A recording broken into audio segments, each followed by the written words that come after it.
Hello viewers, कैसे हो आप सब लोग। एशियन ज्ञान फॉर ऑल में आप सभी का स्वागत है।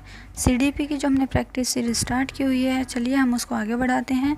ये आपके सभी एग्ज़ाम्स में बहुत ही इम्पोर्टेंट है, तो प्लीज़ इसे ध्यान से देखिएगा। उससे पहले आप मेरे चैनल को सब्सक्राइब कीजिए, बेल आइकन को प्रेस कीजिए ताकि आपको हर नोटिफिकेशन टाइम से मिल सके। चलिए स्टार्ट करते हैं अब अपना पार्ट 50। देखते हैं अपना फर्स्ट क्वेश्चन। बच्चे के लिए निःशुल्क एवं अनिवार्य शिक्षा का अधिकार अधिनियम कितने वर्ष के बच्चे के लिए लागू है। हमें ये बताना है कि बच्चों के लिए जो निःशुल्क और अनिवार्य शिक्षा का अधिकार नियम लागू किया गया है भारत सरकार की तरफ से, वो कितने वर्ष के बच्चों के लिए लागू होता है। ऑप्शन हमारे 7 से 13 वर्ष, 6 से 14 वर्ष, 5 से 11 वर्ष, 6 से 11 वर्ष। तो इस क्वेश्चन का सही आंसर होगा हमारा ऑप्शन नंबर सेकंड। 6 से 14 वर्ष के जो बच्चे होते हैं उनके लिए ये कानून बनाया गया है कि उन्हें निःशुल्क और अनिवार्य शिक्षा दी जाएगी। उनकी एज के अकॉर्डिंग उनको दाखिला स्कूलों में दिया जाएगा। देखते हैं नेक्स्ट क्वेश्चन। शिक्षक को ज्ञान होना चाहिए। अब शिक्षक को किस चीज़ का ज्ञान होना चाहिए, ये हमें इस क्वेश्चन में बताना है। ऑप्शन है हमारे अध्यापन विषय का, बाल मनोविज्ञान का, अध्यापन विषय एवं बाल मनोविज्ञान का। फोर्थ ऑप्शन हमारा शिक्षा संहिता का। तो इसका सही आंसर होगा हमारा ऑप्शन नंबर थर्ड।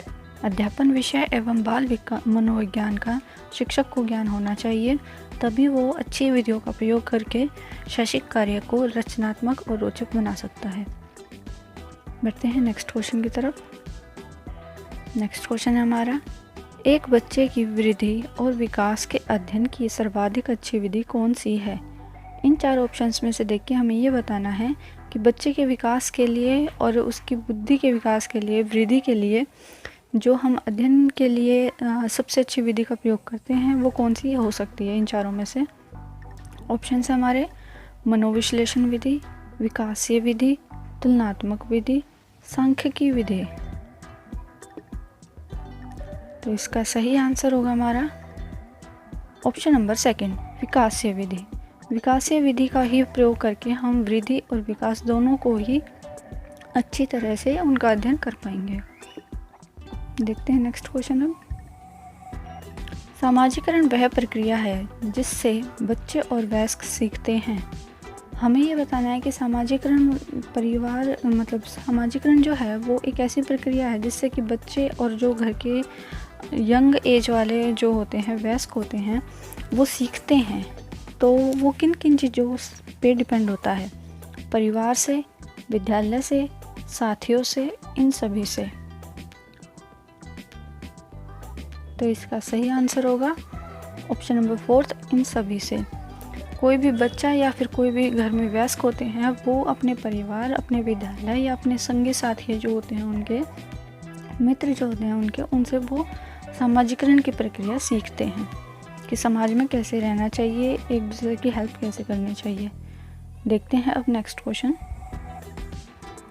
वाइगोत्स्की ने बाल विकास के बारे में कहा है।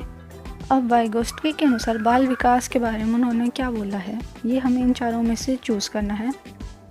यह संस्कृति के आनुवंशिकी के कारण होता है, औपचारिक शिक्षा का उत्पाद होता है, यह सामाजिक अंतःक्रियाओं के कारण होता है, यह समावेशन और समायोजन का परिणाम होता है।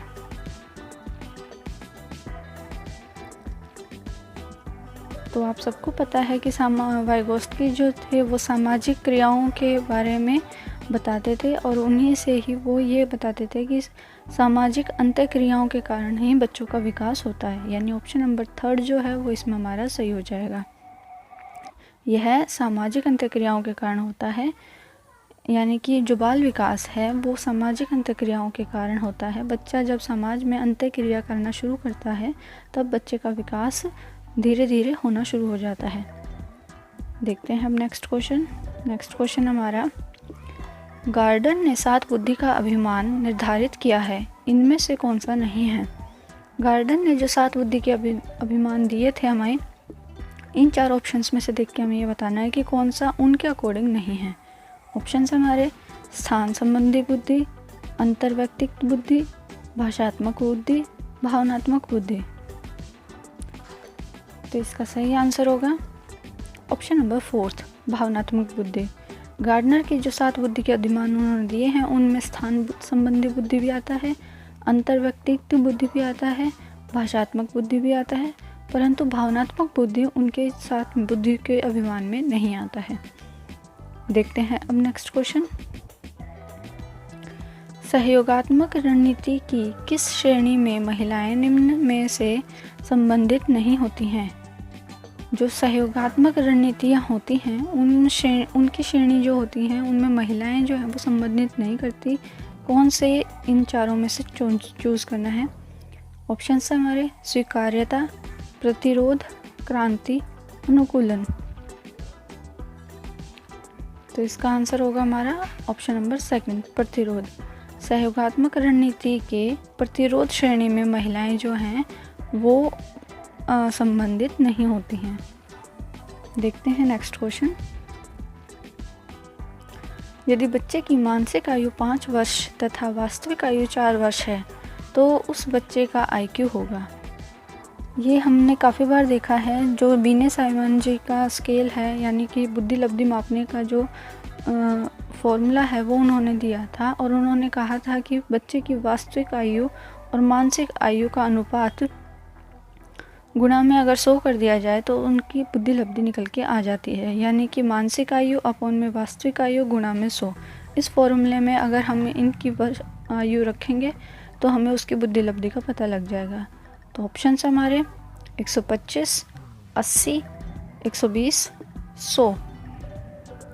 तो उस फॉर्मूले में रखने के बाद हमारी बुद्धि निकल के आएगी ऑप्शन नंबर 1, 125। देखते हैं अब नेक्स्ट क्वेश्चन। विद्यालय क्षेत्र में रचनात्मक निर्धारकों को जानने के लिए इनमें से कौन सा उपागम नहीं है? इन 4 ऑप्शंस में से देख के हमें ये बताना है कि विद्यालय के रचनात्मक कार्य अगर हम जानना चाहते हैं कि उनका कितना अच्छे से प्रयोग किया गया है या बच्चा कितना रचनात्मक कार्य कर सकता है, तो उन उपागम में कौन सा नहीं हो सकता वो हमें ये बताना है। वार्तालाप कौशल, परियोजनाएं कार्य, बहुविकल्पीय प्रश्न, मौखिक प्रश्न। तो इसका सही आंसर होगा ऑप्शन नंबर 3, बहुविकल्पीय प्रश्न। बहुविकल्पीय प्रश्न में बच्चे का जो रचनात्मकता है वो सामने नहीं आती है। वो रटाए क्वेश्चन जो होते हैं, फिक्स आंसर जो होते हैं वही वो हमें बता पाता है। देखते हैं नेक्स्ट क्वेश्चन। अब ये वीडियो का लास्ट क्वेश्चन है। आपके कक्षा के कुछ छात्र अति मेधावी हैं, आप इन्हें किस प्रकार पढ़ाएंगे? तो हमें ये बताना है कि अगर हमारी कक्षा में कुछ छात्र ऐसे हैं जो कि मेधावी हैं, जिनका IQ लेवल 70 से 80 के बीच में है, तो हम उनको किस प्रकार से पढ़ा सकते हैं? कक्षा के साथ, समृद्धीकरण कार्यक्रमों के द्वारा, उच्च कक्षा के साथ, जब वे चाहें तब। तो इसका सही आंसर होगा ऑप्शन नंबर 2, समृद्धीकरण कार्यक्रमों के द्वारा। यानी कि जो मेधावी बच्चे होते हैं उनके लिए हम कुछ और ऐसे कार्यक्रम जोड़ेंगे, जिनसे कुछ ऐसी एक्टिविटी जोड़ेंगे जिनसे कि उनका पढ़ाई में रुचि उत्पन्न हो और वो उन कार्यों को करना स्वयं से शुरू करें। तभी वो बच्चे जो हैं वो पढ़ाई में इंटरेस्ट ले पाएंगे और वो अच्छा कार्य कर पाएंगे और अच्छे से सीख भी पाएंगे। तो ये थे मेरे CDP के क्वेश्चंस। आपको ये क्वेश्चंस कैसे लगे प्लीज़ मुझे कमेंट करके ज़रूर बताइएगा। और GK की वीडियोस के लिए भी आप हमारे चैनल पर विज़िट कर सकते हैं। वीडियो अच्छी लगे तो लाइक और शेयर ज़रूर कीजिएगा और मेरे चैनल को सब्सक्राइब कीजिएगा, बेल आइकन को प्रेस कीजिएगा। Thanks for watching. Asian camp for all.